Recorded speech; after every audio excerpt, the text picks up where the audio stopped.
ದೇವರ ನಾಡಿನ ಮಣ್ಣಿನ ಅಡಿ ನೂರಾರು ನೋವಿನ ಕತೆಗಳೇ ಇವೆ. ಕೆಸರು ಮಿಶ್ರಿತ ಮಣ್ಣಿನಲ್ಲಿ ಸಿಲುಕಿ ಜೀವನ್ ಮರಣ ಹೋರಾಟ ನಡೆಸ್ತಾ ಇರುವವರ ಪತ್ತೆಗೆ ಆ ಶ್ವಾನ ಹಗಲು ಇರುಳು ಶ್ರಮಿಸ್ತಾ ಇದೆ. ಹಾಗಾದ್ರೆ ಆ ಶ್ವಾನದ ವಿಶೇಷತೆ ಏನು ನೋಡ್ತಾ ಹೋಗೋಣ. ಆದ್ರೆ ಅದಕ್ಕೂ ಮುನ್ನ ಕುಮಾರಸ್ವಾಮಿ ಮಾತನಾಡ್ತಾ ಇದ್ದಾರೆ, ಏನ್ ಹೇಳ್ತಾ ಇದ್ದಾರೆ ನೋಡೋಣ. ಶಾಸಕ ಮಿತ್ರಗಳ ಒಳಗೊಂಡಂತೆ ಎರಡು ಪಕ್ಷಗಳ ನಿಷ್ಠಾವಂತ ಕಾರ್ಯಕರ್ತ ಬಂಧುಗಳು ತಮ್ಮಗಳ ನೇತೃತ್ವದಲ್ಲಿ ಎರಡನೇ ದಿನದ ಪಾದಯಾತ್ರೆಗೆ ಇವತ್ತು ಚಾಲನೆಯನ್ನು ಕೊಡ್ತಾ ಇದ್ದೀರಿ. ನಿನ್ನೆ ಸುಮಾರು 22 ಕಿಲೋಮೀಟರ್ಗಳು ತಾವು ಪಾದಯಾತ್ರೆ ಮುಖಾಂತರ ಮಳೆಯಲ್ಲೂ ಸಹ ಎದೆಗುಂದದೆ ನಿಮ್ಮ ಒಂದು ಹೋರಾಟಕ್ಕೆ ನಿನ್ನೆ ದಿನ ನೀವು ಯಾವ ಉತ್ಸಾಹದಲ್ಲಿ ಹೊರಟಿದ್ದೀರಿ ಅದನ್ನು ನಾನು ಗಮನಿಸ್ತಾ ಇದ್ದೆ.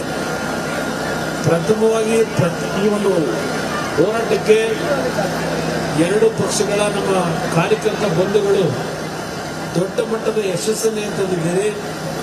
ಎರಡು ಪಕ್ಷಗಳ ನಮ್ಮ ನಾಯಕರುಗಳು ತಮ್ಮೆಲ್ಲರ ಒಂದು ಸಂಘಟನೆಯ ಮುಖಾಂತರ ಎರಡನೇ ದಿವಸದ ಕಾರ್ಯಕ್ರಮಕ್ಕೆ ಚಾಲನೆಯನ್ನು ಕೊಡ್ತಾ ಇದ್ದೇವೆ. ನಿಮ್ಮೆಲ್ಲರಿಗೆ ಪ್ರಥಮವಾಗಿ ನನ್ನ ಗೌರವಪೂರ್ವಕವಾದ ವಂದನೆಗಳನ್ನು ಸಲ್ಲಿಸಲಿಕ್ಕೆ ಬಯಸ್ತೇನೆ. ಇದು ಯಾವುದೋ ಒಂದು ಈರ್ಷೆಗೋಸ್ಕರವಾಗಿ, ಯಾವುದೋ ಅಸೂಯೆಗೋಸ್ಕರವಾಗಿ ಈ ಪಾದಯಾತ್ರೆ ನಾಡಿನ ಜನತೆಯ ಕಷ್ಟಗಳನ್ನು ಬಗೆಹರಿಸಬೇಕಾದಂತ ಈ ಸರ್ಕಾರ ಕೇವಲ 5 ಗ್ಯಾರಂಟಿಗಳಿಗೆ ನಾವೇನೋ ದೊಡ್ಡ ಒಂದು ಬದಲಾವಣೆ ತಂದಿದ್ದೇವೆ ಅಂತ ಏನ್ ಹೇಳ್ತಾ 5 ಸರ್ಕಾರ ಆಡಳಿತಕ್ಕೆ ಬಂದ ದಿನವೇ ಅಂಗಡಿ ಬಾಗಿಲನ್ನ ಓಪನ್ ಮಾಡ್ಕೊಂಡು ಕೂತಂತದ್ದು ನಿಮಗೆಲ್ಲರಿಗೂ ಗೊತ್ತಿರೋ ವಿಚಾರ. ನಾಡಿನ ಜನತೆಯ ಕಷ್ಟಗಳನ್ನು ಬಗೆಹರಿಸಬೇಕಾದಂತ ಈ ಸರ್ಕಾರ ಕೇವಲ 5 ಗ್ಯಾರಂಟಿಗಳಿಗೆ ನಾವೇನೋ ದೊಡ್ಡ ಒಂದು ಬದಲಾವಣೆ ತಂದಿದ್ದೇವೆ ಅಂತ ಹೇಳ್ತಾ ಇದ್ದಾರೆ. 5 ಗ್ಯಾರಂಟಿಗಳ ಜೊತೆಯಲ್ಲಿ ನಾಡನ್ನ ಒಂದು ದರಿದ್ರವಾದಂತಹ ಒಂದು ವಾತಾವರಣ ತರಲಿಕ್ಕೆ ಹೊರಟಿರ್ತಕ್ಕಂಥದ್ದು ಇವತ್ತು ನೀವೆಲ್ಲ ಕಾಣ್ತಾ ಇದ್ದೀರಿ. ಒಂದು ಕಡೆ ಯಾವುದೇ ರೀತಿಯ ಅಭಿವೃದ್ಧಿಗಳಿಲ್ಲ, ಮತ್ತೊಂದು ಕಡೆ ಯಾವೊಂದು ನಾಡಿನ ಜನತೆಯ ಕಲ್ಯಾಣಕ್ಕೆ ಉಪಯೋಗ ಆಗಬೇಕಾದಂತಹ ಹಣವನ್ನ ಈ ಸರ್ಕಾರ ಲೂಟಿ ಮಾಡ್ತಾ ಇರತಕ್ಕಂಥದ್ದು ಒಂದು ಕಡೆ ಗಮನಿಸ್ತಾ ಇದ್ದೀರಿ. ಪ್ರತಿಯೊಬ್ಬ ಮಂತ್ರಿಗಳಲ್ಲಿ ಪೈಪೋಟಿ ಪ್ರಾರಂಭ ಆಗಿದೆ. ಅವರು ಇವತ್ತು ಯಾವೊಂದು ಭ್ರಷ್ಟಾಚಾರದಲ್ಲಿ ಮುಳುಗಿದ್ದಾರೆ. ಈ ಸರ್ಕಾರವನ್ನು ರಚನೆ ಮಾಡಬೇಕಾದ್ರೆ ಬಿಜೆಪಿಯ ಮೇಲೆ ಯಾವುದೇ ರೀತಿಯ ದಾಖಲೆಗಳಿಲ್ಲದೆ ಆರೋಪಗಳನ್ನು ಮಾಡಿ ಪ್ರತಿನಿತ್ಯ ಜಾಹೀರಾತುಗಳ ಮುಖಾಂತರ ನಾಡಿನ ಜನತೆಯ ಒಂದು ಭಾವನೆಗಳನ್ನು ಕೆರಳಿಸ್ತಕ್ಕಂಥ ಕೆಲಸವನ್ನು ಮಾಡಿ ಅಧಿಕಾರಕ್ಕೆ ಬಂದಿದ್ದಾರೆ. 1.25 ವರ್ಷ ಆಗಿದೆ. ಇವತ್ತಿನವರೆಗೆ ಕಾಂಗ್ರೆಸ್ನ ನಾಯಕರಿಗೆ ಅವರ ಯೋಗ್ಯತೆಗೆ ಒಂದೇ ಒಂದು ಪ್ರಕರಣದಲ್ಲಿ ಬಿಜೆಪಿಯ ಸರ್ಕಾರದಲ್ಲಿ ನಡೆದಿದೆ ಅಂತಕ್ಕಂಥ ಒಂದು ಪ್ರಕರಣದ ಒಂದು ತನಿಖೆಯನ್ನು ತಂದು ಜನತೆ ಮುಂದೆ ಇಡ್ಲಿಕ್ಕಾಗಿಲ್ಲ. ಯಾವುದೇ ದಾಖಲೆಗಳಿಂದ ಸಂತ ಭಾಷಣವನ್ನು ಮಾಡಿಕೊಂಡು ಚುನಾವಣೆಯಲ್ಲಿ ಜನತೆಯನ್ನು ದಾರಿ ತಪ್ಪಿಸಿದಂಥವರು ಇವತ್ತು ಅವರು ಮಾಡಿರ್ತಕ್ಕಂಥ ಹಲವಾರು ಅಕ್ರಮಗಳ ಬಗ್ಗೆ ವಿಧಾನಸಭೆಯ ಕಲಾಪದಲ್ಲಿ ವಿರೋಧ ಪಕ್ಷದ ಎರಡು ಪಕ್ಷಗಳ ಒಂದು ನಮ್ಮ ಶಾಸಕ ಮಿತ್ರರು ದಾಖಲೆಗಳ ಸಮೇತ ವಿಧಾನಸಭೆಯಲ್ಲಿ ಚರ್ಚೆ ಮಾಡಿದ್ದಾರೆ. ಅದೇ ರೀತಿಯಲ್ಲಿ ಇವತ್ತು ರಾಜ್ಯದ ಮುಖ್ಯಮಂತ್ರಿಗಳು ಈಗ ಹೇಳ್ತಾರೆ ಮೂಡ ಬಗ್ಗೆ 4-5 ಸಾವಿರ ಕೋಟಿ ರೂಪಾಯಿಗಳ ಅವ್ಯವಹಾರ ಅಂತ ಹೇಳಿ ಮೈಸೂರು ನಗರವನ್ನ ಕಳೆದ 35 ವರ್ಷಗಳಿಂದ ಮೈಸೂರು ನಗರದ ಸಂಪೂರ್ಣ ಉಸ್ತುವಾರಿಯನ್ನು ವಹಿಸಿರ್ತಕ್ಕಂಥದ್ದು ರಾಜ್ಯದ ಮುಖ್ಯಮಂತ್ರಿ ಸಿದ್ದರಾಮಯ್ಯನವರು. ಇವತ್ತು ಅವರ ಗಮನಕ್ಕೆ ಬರದೆ ಇದೆಲ್ಲ ಆಗಲಿಕ್ಕೆ ಸಾಧ್ಯವ? ನಾವ್ಯಾರು ಸಿದ್ದರಾಮಯ್ಯನವರು ಅವರ ಧರ್ಮಪತ್ನಿಯ ಹೆಸರಿನಲ್ಲಿ 15 ಸೈಟ್ ಅನ್ನ ಕೊಂಡುಕೊಂಡದಕ್ಕೆ ನಮ್ಮ ವಿರೋಧ ಇಲ್ಲ. ನಾವು ಮುಖ್ಯಮಂತ್ರಿಗಳಿಗೆ ಹೇಳ್ತಾ ಇರ್ತಕ್ಕಂಥದ್ದು 15 ಸೈಟ್ಗಳನ್ನು ನೀವು ಪಡಿಬೇಕಾದ್ರೆ ಬಾಹಿರವಾದಂತಹ ರೀತಿಯಲ್ಲಿ ನಿಮ್ಮ ಅಧಿಕಾರವನ್ನು ದುರುಪಯೋಗ ಪಡಿಸಿಕೊಂಡು ಇವತ್ತು 15 ಸೈಟ್ಗಳನ್ನು ಪಡ್ಕೊಂಡಿದ್ದೀರಿ. ಆ ಜಮೀನು ನಿಮ್ಮದೇ ಅಲ್ಲ. 3 ಎಕರೆ 16 ಗುಂಟೆ ಜಮೀನಿದೆ ಕೆಸರೆ ಗ್ರಾಮದಲ್ಲಿ. ಆ ಜಮೀನು ಮೂಡ ಹೆಸರಿನಲ್ಲಿದ್ದಂತ ಜಮೀನು 1997ರಲ್ಲಿ. ನಿಂಗನ ಪ್ರಶ್ನೆನೂ ಇಲ್ಲ, ಜವರನ ಪ್ರಶ್ನೆನೂ ಇಲ್ಲ, ದೇವರಾಜ ಪ್ರಶ್ನೆನೂ ಇಲ್ಲ, ದಲಿತರ ಪ್ರಶ್ನೆನೂ ಇಲ್ಲ. ಸರ್ಕಾರ ದೇವರ ನಾಡಿನ ಮಣ್ಣಿನ ಅಡಿ ನೂರಾರು ನೋವಿನ ಕತೆಗಳೇ ಇವೆ. ಕೆಸರು ಮಿಶ್ರಿತ ಮಣ್ಣಿನಲ್ಲಿ ಸಿಲುಕಿ ಜೀವನ್ ಮರಣ ಹೋರಾಟ ನಡೆಸ್ತಾ ಇರುವವರ ಪತ್ತೆಗೆ ಆ ಶ್ವಾನ ಹಗಲು ಇರುಳು ಶ್ರಮಿಸ್ತಾ ಇದೆ. ಹಾಗಾದ್ರೆ ಆ ಶ್ವಾನದ ವಿಶೇಷತೆ ಏನು ನೋಡ್ತಾ ಹೋಗೋಣ. ಆದ್ರೆ ಅದಕ್ಕೂ ಮುನ್ನ ಕುಮಾರಸ್ವಾಮಿ ಮಾತನಾಡ್ತಾ ಇದ್ದಾರೆ, ಏನ್ ಹೇಳ್ತಾ ಇದ್ದಾರೆ ನೋಡೋಣ. ಶಾಸಕ ಮಿತ್ರಗಳ ಒಳಗೊಂಡಂತೆ ಎರಡು ಪಕ್ಷಗಳ ನಿಷ್ಠಾವಂತ ಕಾರ್ಯಕರ್ತ ಬಂಧುಗಳು ತಮ್ಮಗಳ ನೇತೃತ್ವದಲ್ಲಿ ಎರಡನೇ ದಿನದ ಪಾದಯಾತ್ರೆಗೆ ಇವತ್ತು ಚಾಲನೆಯನ್ನು ಕೊಡ್ತಾ ಇದ್ದೀರಿ. ನಿನ್ನೆ ಸುಮಾರು 22 ಕಿಲೋಮೀಟರ್ಗಳು ತಾವು ಪಾದಯಾತ್ರೆ ಮುಖಾಂತರ ಮಳೆಯಲ್ಲೂ ಸಹ ಎದೆಗುಂದದೆ ನಿಮ್ಮ ಒಂದು ಹೋರಾಟಕ್ಕೆ ನಿನ್ನೆ ದಿನ ನೀವು ಯಾವ ಉತ್ಸಾಹದಲ್ಲಿ ಹೊರಟಿದ್ದೀರಿ ಅದನ್ನು ನಾನು ಗಮನಿಸ್ತಾ ಇದ್ದೆ.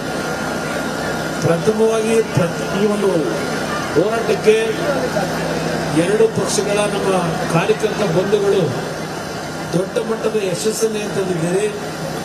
ಎರಡು ಪಕ್ಷಗಳ ನಮ್ಮ ನಾಯಕರುಗಳು ತಮ್ಮೆಲ್ಲರ ಒಂದು ಸಂಘಟನೆಯ ಮುಖಾಂತರ ಎರಡನೇ ದಿವಸದ ಕಾರ್ಯಕ್ರಮಕ್ಕೆ ಚಾಲನೆಯನ್ನು ಕೊಡ್ತಾ ಇದ್ದೇವೆ. ನಿಮ್ಮೆಲ್ಲರಿಗೆ ಪ್ರಥಮವಾಗಿ ನನ್ನ ಗೌರವಪೂರ್ವಕವಾದ ವಂದನೆಗಳನ್ನು ಸಲ್ಲಿಸಲಿಕ್ಕೆ ಬಯಸ್ತೇನೆ.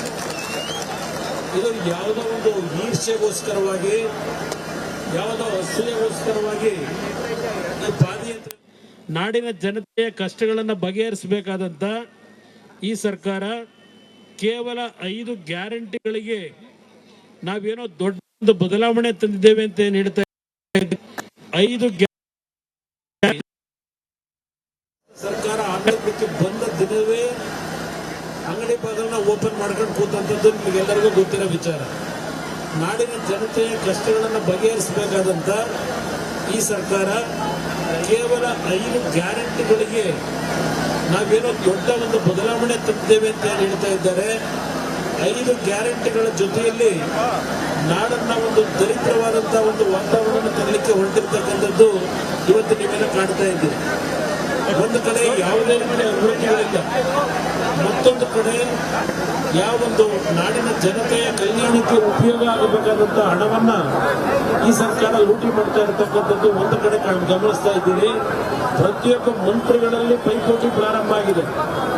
ಅವರು ಇವತ್ತು ಯಾವೊಂದು ಭ್ರಷ್ಟಾಚಾರದಲ್ಲಿ ಮುಳುಗಿದ್ದಾರೆ. ಈ ಸರ್ಕಾರವನ್ನು ರಚನೆ ಮಾಡಬೇಕಾದ್ರೆ ಬಿಜೆಪಿಯ ಮೇಲೆ ಯಾವುದೇ ರೀತಿಯ ದಾಖಲೆಗಳಿಲ್ಲದೆ ಆರೋಪಗಳನ್ನು ಮಾಡಿ ಪ್ರತಿನಿತ್ಯ ಜಾಹೀರಾತುಗಳ ಮುಖಾಂತರ ನಾಡಿನ ಜನತೆಯ ಒಂದು ಭಾವನೆಗಳನ್ನು ಕೆರಳಿಸ್ತಕ್ಕಂಥ ಕೆಲಸವನ್ನು ಮಾಡಿ ಅಧಿಕಾರಕ್ಕೆ ಬಂದಿದ್ದಾರೆ. 1.25 ವರ್ಷ ಆಗಿದೆ. ಇವತ್ತಿನವರೆಗೆ ಕಾಂಗ್ರೆಸ್ನ ನಾಯಕರಿಗೆ ಅವರ ಯೋಗ್ಯತೆಗೆ ಒಂದೇ ಒಂದು ಪ್ರಕರಣದಲ್ಲಿ ಬಿಜೆಪಿಯ ಸರ್ಕಾರದಲ್ಲಿ ನಡೆದಿದೆ ಅಂತಕ್ಕಂಥ ಒಂದು ಪ್ರಕರಣದ ಒಂದು ತನಿಖೆಯನ್ನು ತಂದು ಜನತೆ ಮುಂದೆ ಇಡ್ಲಿಕ್ಕಾಗಿಲ್ಲ. ಯಾವುದೇ ದಾಖಲೆಗಳಿಂದ ಸಂತ ಭಾಷಣವನ್ನು ಮಾಡಿಕೊಂಡು ಚುನಾವಣೆಯಲ್ಲಿ ಜನತೆಯನ್ನು ದಾರಿ ತಪ್ಪಿಸಿದಂಥವರು ಇವತ್ತು ಅವರು ಮಾಡಿರ್ತಕ್ಕಂಥ ಹಲವಾರು ಅಕ್ರಮಗಳ ಬಗ್ಗೆ ವಿಧಾನಸಭೆಯ ಕಲಾಪದಲ್ಲಿ ವಿರೋಧ ಪಕ್ಷದ 2 ಪಕ್ಷಗಳ ಒಂದು ನಮ್ಮ ಶಾಸಕ ಮಿತ್ರರು ದಾಖಲೆಗಳ ಸಮೇತ ವಿಧಾನಸಭೆಯಲ್ಲಿ ಚರ್ಚೆ ಮಾಡಿದ್ದಾರೆ. ಅದೇ ರೀತಿಯಲ್ಲಿ ಇವತ್ತು ರಾಜ್ಯದ ಮುಖ್ಯಮಂತ್ರಿಗಳು ಈಗ ಹೇಳ್ತಾರೆ ಮೂಡ ಬಗ್ಗೆ 4,500 ಕೋಟಿ ರೂಪಾಯಿಗಳ ಅವ್ಯವಹಾರ ಅಂತ ಹೇಳಿ. ಮೈಸೂರು ನಗರವನ್ನ ಕಳೆದ 35 ವರ್ಷಗಳಿಂದ ಮೈಸೂರು ನಗರದ ಸಂಪೂರ್ಣ ಉಸ್ತುವಾರಿಯನ್ನು ವಹಿಸಿರ್ತಕ್ಕಂಥದ್ದು ರಾಜ್ಯದ ಮುಖ್ಯಮಂತ್ರಿ ಸಿದ್ದರಾಮಯ್ಯನವರು. ಇವತ್ತು ಅವರ ಗಮನಕ್ಕೆ ಬರದೆ ಇದೆಲ್ಲ ಆಗಲಿಕ್ಕೆ ಸಾಧ್ಯವ? ನಾವ್ಯಾರು ಸಿದ್ದರಾಮಯ್ಯನವರು ಅವರ ಧರ್ಮಪತ್ನಿಯ ಹೆಸರಿನಲ್ಲಿ 15 ಸೈಟ್ ಅನ್ನ ಕೊಂಡುಕೊಂಡದಕ್ಕೆ ನಮ್ಮ ವಿರೋಧ ಇಲ್ಲ. ನಾವು ಮುಖ್ಯಮಂತ್ರಿಗಳಿಗೆ ಹೇಳ್ತಾ ಇರ್ತಕ್ಕಂಥದ್ದು 15 ಸೈಟ್ಗಳನ್ನ ನೀವು ಪಡಿಬೇಕಾದ್ರೆ ಬಾಹಿರವಾದಂತಹ ರೀತಿಯಲ್ಲಿ ನಿಮ್ಮ ಅಧಿಕಾರವನ್ನು ದುರುಪಯೋಗ ಪಡಿಸಿಕೊಂಡು ಇವತ್ತು 15 ಸೈಟ್ಗಳನ್ನ ಪಡ್ಕೊಂಡಿದ್ದೀರಿ. ಆ ಜಮೀನು ನಿಮ್ಮದೇ ಅಲ್ಲ. 3 ಎಕರೆ 16 ಗುಂಟೆ ಜಮೀನಿದೆ ಕೆಸರೆ ಗ್ರಾಮದಲ್ಲಿ. ಆ ಜಮೀನು ಮೂಡ ಹೆಸರಿನಲ್ಲಿದ್ದಂತ ಜಮೀನು 1997ರಲ್ಲಿ. ಲಿಂಗನ ಪ್ರಶ್ನೆನೂ ಇಲ್ಲ, ಜವರನ ಪ್ರಶ್ನೆನೂ ಇಲ್ಲ, ದೇವರಾಜ ಪ್ರಶ್ನೆನೂ ಇಲ್ಲ, ದಲಿತ ಪ್ರಶ್ನೆನೂ ಇಲ್ಲ. ಸರ್ಕಾರ